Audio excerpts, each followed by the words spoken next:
tänään tehdä teille mielipidevideon.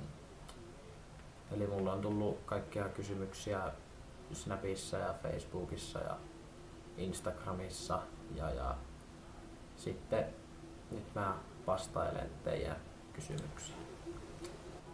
Mutta aloitetaan. Ensimmäinen kysymys. Ootko tyytyväinen sun elämääsi tällä hetkellä? Joo, kyllä mä oon. Että mulla on kaikki hyvin, mun läheisillä on kaikki hyvin ja näin, että kyllä on. Sitten numero 2. Mielipide rasismista kautta rasisteista. No, ei mulla nyt mitään sellaista mielipidettä niinku rasisteista oo. Tai no, kyllähän se on aika silleen väärin, että niin toisia syrjitään ja näin, että en mä tiedä. En mä ainakaan ite oo rasisti, että niin ei mielipide numero 3. Mielipide yksin asuminen. Tää on muuten hyvä.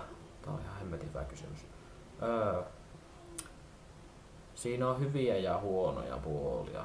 Että hyvä puoli siinä on se, että saa olla niinku yksin ja rauhassa miettiä asioita ja saa hoitaa asiat yksin niinku miten itse haluaa ja näin.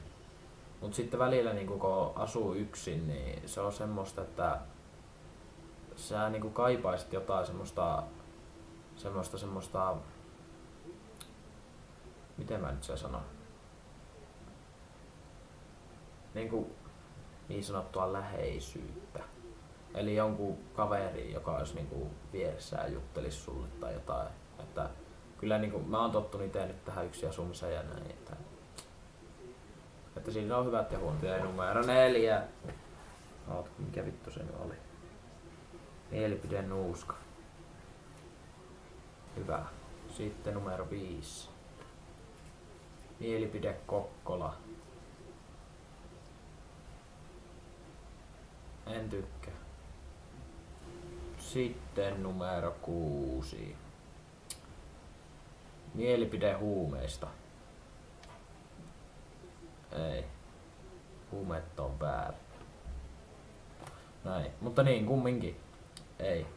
Ei huumeita. Mutta tässä oli tämä video. Muistakaa tykätä, jakaa ja kommentoida.